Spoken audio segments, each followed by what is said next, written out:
شباهنگ در تلویزیون خطلون. شما بخیر بیننده های عزیز تلویزیون خطلون، باز یک هفته سپری گردید و من گمان میکنم که این هفته برای شما یک هفته با بود و این شام هر کس من فکر میکنم برای تماشا هر چیز رو انتخاب کرد و شما انتخاب کردید برنامه شباهنگ رو و من عاشقانه درود میگم، شماتون رو بخیر میگم و بسیار خوشحالم که دیگر جرونه بلکه برای تماشا کردن برنامه ما رو انتخاب کردید و این شام در صحبت برنامه ما دعوت نمودیم هنرپیشه خلقی جمهوری تاجیکستان استاد محمد علی ایوبی رو. من شما رو به برنامه خوش آمدید میگم و بسیار خوشحالم که دعوت ما رو رد نکردید. زنده باشید. منم از فرصت بسیار مناسب استفاده برده اولا همه دستان کارهای شما رو و تمام بینندگان عزیز رو به این شام بسیار زیبا و دیدنی و دوست داشتنی خیر مقدم میگویم، خوش آمد میگویم و بگذار که این شام برای هم ما و هم بیننده عزیز یک شام زیبا و یک شام فراموش نشدنی باشد. تشکر استاد محمد علی ایوبی به برنامه ما با کدام ارمغان آماده باشد؟ وقتی که شما سخن رو از شام عاشقانه و عشق و محبت آغاز کردید، من هم در همین لحظات همون دوره جوانی هم به خاطر آمد و یک سودی شوخ جوانی که ایجاد کرده بودم همون به خاطر آمد. اگر که امکانات باشد از همون سود آغاز میکنم. زنده باشید.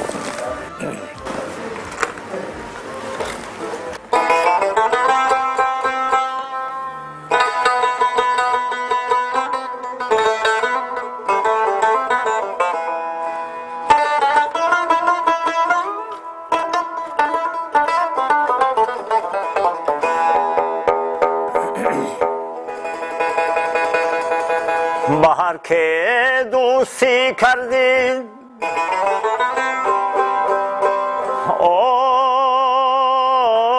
بهر که دوستی کردی عوض سنجیدنت لازم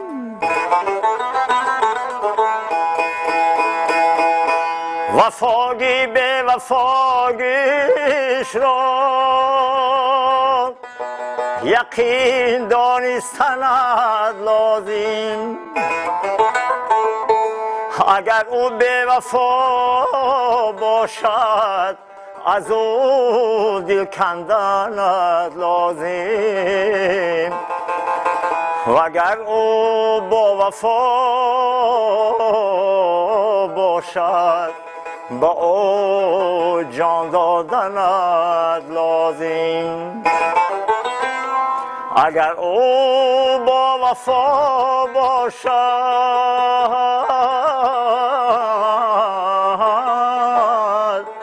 با او جان دادنت لازم من تشنه وفایم خواهانی دوست داری من تشنه وفایم خواهانی دوست داری دیگر نیابم نزدم گر دوستم نداری دیگر نیابم نزدم گر دوستم نداری دیگر به تو به ارمان حرفی وفا نگویم دیگر به تو به ارمان حرفی وفا نگویم هر لفظم چی دانده قدری وفا گذاری هر لفظم چی داند قدری وفا گذاری. واقعا سرود دلانگیز بسیار لذت بردیم و فکر میکنم که با بیننده ها و مخلصان شما نیز پسند آمد. بیاید یک مصلحت میکنیم استاد، اکنون ما از نگفته ها سخن میکنیم، بیاید از تاریخ تمام سرود از تاریخ تولید این سرود شعرش از که شعری دارا نجات یک شاعری بسیار زیبا سخن است. این راست گپ شعر اگر خطا نکنم در ایجاد این سرود پیدایش این سرود سال 80 و 90 قرن گذشته است. از اون خاطر که همین دوره‌های جوانی بود، شور شوق جوانی بود و سخن‌های جوانی جستجو میکردیم و پیدا میکردیم و برای یعنی که همسالان خود برای مخلصان همسال خود میخوندیم و این سرود هم همون سالهای 80 یک کتابی از شاعری همون دوره بسیار سخنهای خوب میگفت دوران نجات و وقتی سخنهای اولش رو خواندم من تشنه وفایم، یعنی که هر یک جوان تشنه وفا و مهر و محبت و عشق و هوس است، خواهان دوستداری میخوام که کسی را دوست دارم و تا امروز من پیدا نکردم. اگر به شرطی که مناسبتی تو با من همین خیلی باشد میتونم که دیگر به نظر نبیایی. شاید که همین فکر و ملاحظه من شاید که مقصد و مراد من محبتی همون دوره جوانی من با مقصد و مرام دوران نجات موافق آمده بود که همین شعر با من پسند آمد و برای همسالان دوره جوانی هم خوانده بودم. بهترین یعنی این شعر قصه دارد؟ بله البته هر یک شعر قصه دارد، هر یک موسیقی قصه دارد، هر یک همه این بیننده عزیز خوب میفهمد که برای یک شعر ایجاد شود همین از آسمان نمیگیری و شاعر محبوبه خود رو پیش نظر میارد، وطن خود رو دوست می‌دارد که شعر ایجاد می‌شود، مادر خود رو دوست می‌دارد، شاید فرزند خود دوست می‌دارد که شعر ایجاد می‌شود و همون هوا و چی میگن مهر و محبت همون شعر در همون سراغ همون انسان وابسته می‌شود و این شعر ایجاد می‌شود. البته شب و هنگ در تلویزیون ختلون وقتی که اولین قدم‌های خود را در هنر میگذاشتید، مثلا در ساحه سرایندگی مثلا میگذاشتید، در جاده میگذاشتید، ایدئال شما که بود؟ آیا شما ایدئال داشتید که البته هیچ کس به ایدئال نمیشود. محیط هنرمند اگر به شرطی که در وجودت هنر باشد برای شما یک تکان لازم. این تکان همون ایدئال ها هستند، همون شخصیت ها هستند که با شما تکان میدهند. در برابر هنرمندان بسیار معروف و مشهور دوره جوانی ما استاد ظفر ناظم، شادروان، استاد آدینه هاشم و بهترین هنرمندان دوره جوانی ما همین بودند.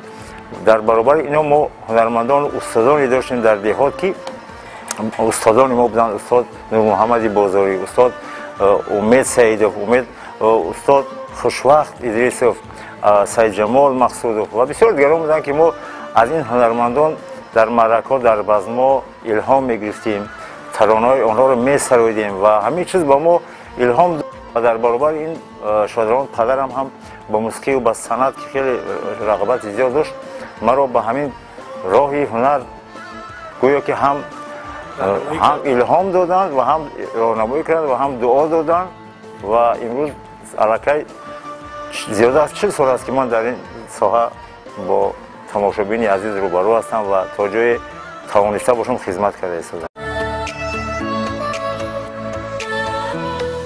شب و هنگ در تلویزیون ختلون ترانه وطن در سرودهای شما چگونه موقع داشته باشه استاد؟ راست گپ شاید دوره جوانی بود، شاید دوره غرور و مهر و محبت و شوق عشق و جوانی بود. چندان تا سالهای 90 قرن گذشته روزی که با موضوع وطن و وطن‌داری کم اهمیت میدادیم، ولی وقتی که ما دولتی بسیار زیبای ما صاحب استقلال شد و اینقدر پیشروی ها و اینقدر چی میگم گلگشکوفی های این دولت عزیز رو دیده ایستادیم، راستی که از موضوع وطن و وطن‌داری بیرون برآمده حتی نمیتوانیم. حتی اگر شما برنامه‌های تلویزیونی، برنامه‌های صحنه‌های تاریخی رو در ورزشگاه‌ها دیگر جا اهمیت داده باشید، اکثریت ترانه‌های ما حاضر اطراف وطن و وطن‌داری هستند، اطراف استقلالات وطن‌داری هستند، اطراف نوروز زیبای وطن هستند، اطراف همین آبادی و گلگشکافی و تمام پهلوی زندگی ما امروز ان شاءالله طرف بهبودی است، طرف پیشروی است و هیچ یک هنرمند رو موضوع وطن از خود دور کردن نمیتواند. البته هر یک هنرمند برای وطن سرود ترانه یک ده ها شاید داشته باشد. بنده نیست یک چند سرودی برای وطن و وطن‌داری ایجاد کردم. شعرهای سرودهای شما که وابستگی دارن به موضوع وطن از کدام شعر باشد؟ راست گپ بیشتر من ایجاد کردم از ایجادات عثمان بلالی، یک شاعر بسیار صاحب ذوق و بسیار امروز گفتن میتوانیم که زبردست بین مردم ختلان زمین و جمهوری علاقه صاحب چندین کتاب هستند و من اگر خطا نکنم چهارمینی در ولایت نمیشد که به سرودهای عثمان بلالی باشد. اکثر سرودهای ایجادات من هم از عثمان بلالی هستند و موضوع وطن و وطن‌داری هم با سرودهای عثمان بلالی آغاز شده است در ایجادات من. تشکر. اکنون استاد صفحه های برنامه ما در سامانه های اجتماعی هست و مخلصان شما بسیار درخواست کردن، بسیار سوال ها دادن و من میخواستم که این زمان یک تای آن را از شما پرسیده باشم. اسکندر برادر عزیز ما گفته است که یک خواهش از استاد محمد علی ایوبی. اولین مرتبه وقتی به یک دانشگاه وارد گردیدید چشمتون به یک نوشتجات شعر رسید و آن را آهنگ بسته سراییدید. خواهش داریم این آهنگ را به طور زنده منظور ما کردن، یعنی سرایید. راستی گپ این برادر کسی است که حقیقتا از ایجادات من خیلی نزدیک شناس است، خیلی آگاه است. سالهای 1974 خطا نکنم در انستیتوت دولتی صنعت چالستان میخوندیم و فوق‌العاده روزی در همین فایه درآمدگاهی یونیورسیته ملی و میگفتند دانشگاه ملی داخل شدم و نوشتجات را دیدم که در اونجا یک شعر از ایجادات آدینه بیکمرادی است. اون که شاعر بودم و شاید هم وقت معلم بود در یونیورسیته یا که دانشجو بود نمیدونم. و عزیزم حرف شیرینه چرا بر ما نمیگویی، امید آرزوی است چرا بر ما نمیگویی، همین رو در اونجا دیدم و شاید اولین شعری من در ایجادات من با آهنگ خودم از همینجا آغاز شده. بهترین امکان باشد که با مخلصتان کمی نظر کنید.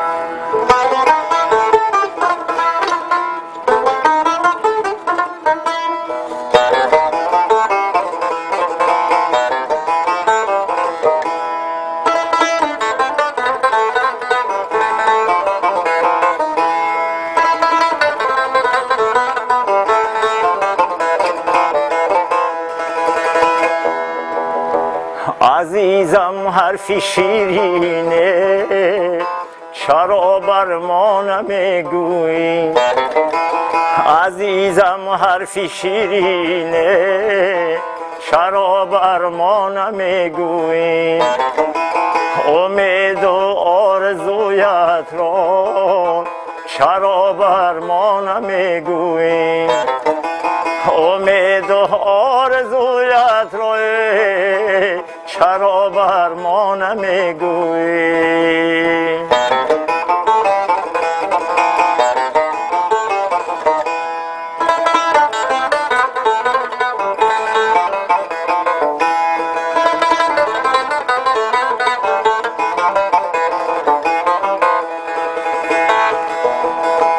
دهم گل دسته بر تو ولی آن را نمیبویی، ولی آن را نمیبویی.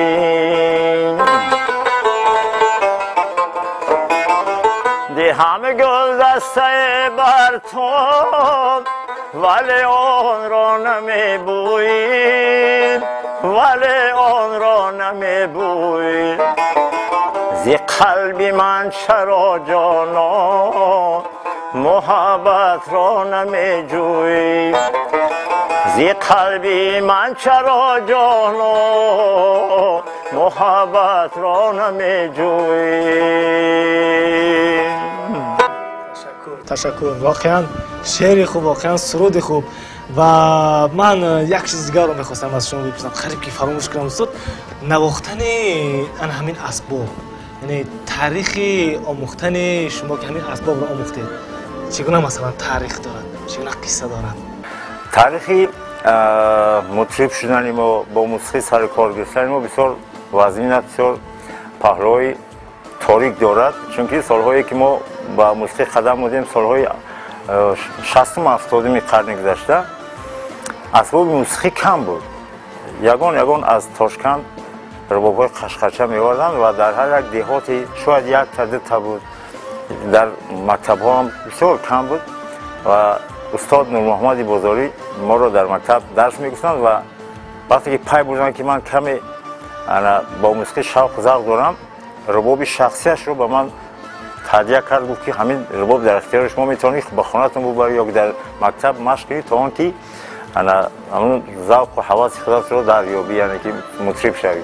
و شاید همین دستگیری‌های استادان بودن که ما مطرب شدیم، رفته در دانشگاه هنرهای زیبا باز هم رباب و هم غیجک رو مشق کردیم، آموختیم و تا جای یک کم و بیش آموختیم و باز با دیگر جوانان هم آموزاندیم و تا امروز از این اسباب‌های ملی استفاده میبریم. بهترین باز کدام نمود اسباب را شما نواخته میتونید؟ راست که همین اسبابی که امروز در دست مردم تار و رباب و تارباس میگویند، قیجک میگویند، دنبره و خب ساز و اسباب‌های ضربی و همین اسباب‌ها رو همه شما می‌نوازم با همه اسباب‌ها سرود میخوانم. برای هنرمند اصیل شدن چی باید کرد؟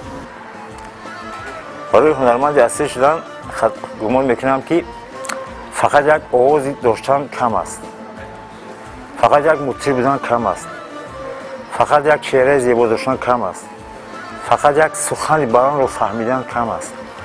همه انتظام، اخلاق، آداب، ذوق، هوس، مهنت، زحمت، صبر، طاقت، همه چیزها یک جا میشن و بعد هنرمند اصیل میشود.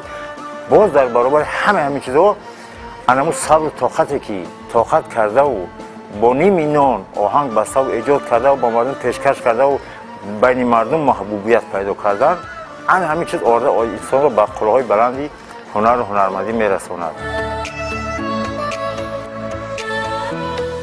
شب آهنگ در تلویزیون ختلان. آیا استاد نامحمد ایوبی یکون خاطره فراموش نشدنی داشته باشند؟ البته چبانی وقتی که سال 2003 اولین بار با کوشش و زحمت وزارت فرهنگ و با دستگیری پیشوای معظم ملت محترم امام علی رحمان جشن فلک جشن گرفته شد. ما سال 2003 2004 2005 هر سال در جشن فلک اشتراک میکردیم و ناگهان روز در جشن فلک بنده در صحنه سرود میخواندم و همین که تمام کردم جناب یالی از جا خواستند و گفتند محمد علی یک 4 مصرع زنده بخوانید برای ما. لیکن شما باور کنید که همون سرودهای میخوندگی ما زنده بودن، ما فنگرام نخونده بودیم. برای جناب یالی شاید گمان کرده باشه که این فلک در حساب فنگرام باشد. من از جا خواستم 4 مصرع خواندم با آواز بلند زنده با میکروفون بی‌موسیقی و جناب یالی میندار شدن و من از این افتخاری بلند کردم و تا امروز این چیز در قلب من جای داره. بهترین. بسیاری از مخلصان شما در گروه‌های ما نوشتن، در صفحه‌های ما نوشتن که استاد شما درباره حیات عائلوی خود بهشان قصه کنید. من راستی از عائله‌ام، از فرزندانم بسیار خوشبخت هستم. بسیار چی میگویم، یک خداوند برای من یک عائله را نصیب دیده است که اگر بنده شد دوست می‌داشت است، عائله به شما مناسب می‌دانسته است که تمام پهلوهای زندگی من امروز باعث افتخار من هستند. 4 پسر دارم. هر 4 پسرم صاحب معلومات عالی هستند. هر 4 پسرم صاحب شهادتنامه رانندگی هستند. هر 4 پسرم راننده هم موضوع دنیوی هستند هم اخروی هستند و صاحب فرزنده هستند. من از هر 4 پسرم نبیره ها دارم و این از این دولت بلندتر، از این افتخار بلندتر برای من و عائله من نیست. عائله دارم که عائله من مرا میفهمد. همچون هنرمند برای من همه پهلوهای همه طرفهای و راهام آزاد هستند، گشاده هستند. من میتوانم که در همه بعض طرفها اشتراک کنم و یگان سوال و جواب بعد از اشتراک من بعد از بعضها در خانه پیدا نمیشه، چون که عائله من به من باوری دارد و منم امید دارم که کسی که در عائله خودش صادق باشد دل گواهی حال است. شب آهنگ در تلویزیون ختلان. بینندگان عزیز، ما برنامه رو ادامه میدیم و من میخواستم یک چیز دیگر رو از شما بپرسم که شما در کدام حالت خوشحال میشوید؟ اگر ورزشگر در صحنه ورزش غالب شود، من گمان میکنم که خوشحال میشود، شاد میشود، دلشاد میشود. هنرمند وقتی دلشاد میشود که همون هنری به مردم پیشکش کردهش، یعنی که موفقیت به دست بیارد، یعنی که باعثی کفکوبی ها شود، باعثی رحمت آفرین ها شود، باعثی یعنی که چهره مردم البته به شما معلوم است که همین هنر شما، استعداد شما، ترانه شما، موسیقی شما پسند است یا نه. وقتی که چهره تماشابین به شما همین خیلی زیبا و خنده آور، چی میگویند، شادی آور است، همون وقت دلی هنرمند من باور میکنم که از همه هنرمندان باید باشد، شاد میشن و مسرور میشن و خود را خیلی خوشحال حساب میکنم. تشکر برای اون که فرصت برای ما دست نمیدید و من بسیار میخواستم که سالها و درخواستایی که به عنوانی برای من با شما داده بودن اونها ما باید حتما به شما رسونیده باشیم. زمان، شهرت و احسان جان 3 نفر بسیار خواستن که سرودی که جانم پدر جان گفتند همین سرود رو بسیار دوست می‌دارم. گفتم بسیار دوست می‌دارم این سرود رو و بسیار خوشحال می‌شدیم اگر استاد این سرود رو به طور زنده سرایند.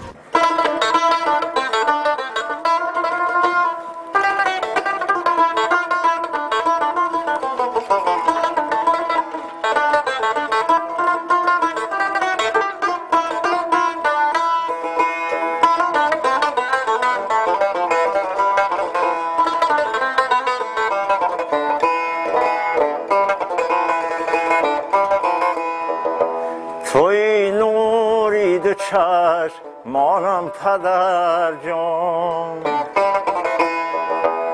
عزیز و بهتر از جانم پدر جان، عزیز و بهتر از جانم پدر جان. درختی عمری من گلزار کردی، کلیدی بختی تا بانم پدر جان، کلیدی بختی تا بانم پدر جان.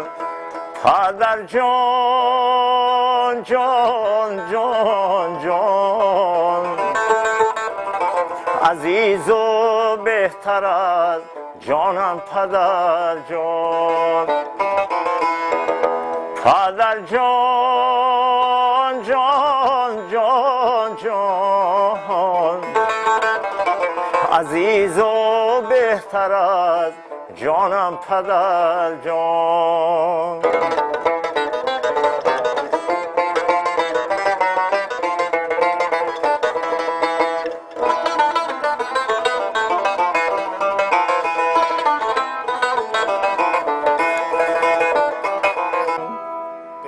بهترین صدایتان خسته نباشد، بسیار سرود لذت بخش و بگذار انا همین لذتی که در سرودهای شما است بسیار جاودانه باشد و سرودهای جدیدی دیگر به هواداران خود پیشنهاد کنید. همیشه دوستدار همگون باشید، همین گونه که امروز هستید. اکنون تمنیت شما در انجام برنامه با بینندگان.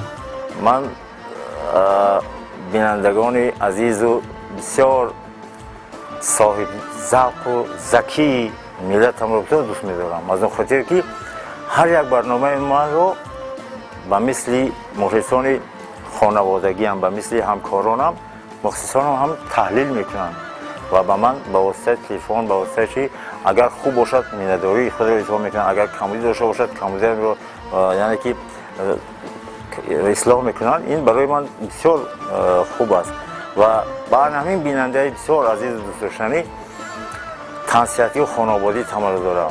خدا کند که همه ما و شما در همین فضای بسیار صلح و آسایشتگی و ثبات و همدیگر فهمی و مهر و محبت و صداقت و در فضای بسیار زیبا در زیر سیاست خردمندانه انمی پیشوای معظم ملت همون اساسگزار صلح و وحدت ملی سرجم باشیم، با هم باشیم، دوست باشیم، برادر باشیم و برای رشد و نموی این وطن عزیز، این کشور زیبا، این بیش روی دنیا سهمگزار باشیم.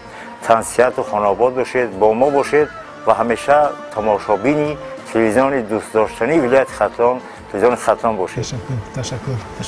با آن همین تمنیت‌های بسیار هم نیک استاد اینجا حسن انجام پذیریم برنامه شب آهنگ رو و من بار دیگر یادآور میشم که در صحبت شامگاهی برنامه ما حضور داشتند هنر پیشه خلقی جمهوری تاجیکستان استاد محمد ایوبی. بار دیگر شما را خوش آمدید میگیم و تا دیدارهای نوبتی با شما خداحافظی میکنیم و امیدواریم که در نشر نوبتی هفته دیگر در همین وقت ساعت ما را منتظر خواهید شد. تا دیدارهای بعدی خیر. با حرف روشنی ستاره ها، با نور باری نظاره ها، با گرم خیزی شراره ها، زبان گفتگو کشایم وطن، بزرگی تو را سرایم وطن. زبان گفتگو کشایم وطن، بزرگی تو را سرایم وطن. چکامه صداقت و وفا بلب، ترانه سعادت و رضا بلب، کلام وحدت و صفا بلب. زبان گفتگو کشایم وطن، بزرگی تو را سرایم وطن.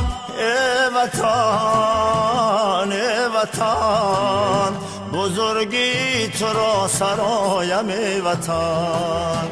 ای وطن ای وطن، بزرگی تو را سرایم وطن.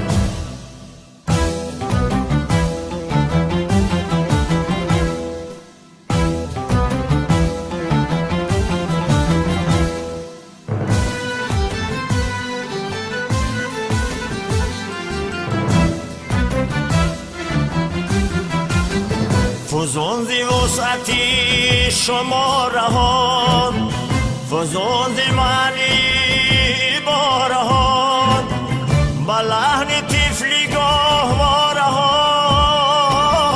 زبان گفتگو کشایم وطن، بزرگی تو را سرایم وطن. بر رمز و بر اشاره نوشته ای صفات پارهان، بگیریم مثل چشمه و فواره ها. زبان گفتگو کشایم وطن، زبان گفتگو کشایم وطن، بزرگی تو را سرایم وطن. ای وطن ای وطن، بزرگی تو را سرایم وطن. ای وطن ای وطن، بزرگی تو را سرایم وطن. ای وطن ای وطن، بزرگی تو را سرایم وطن.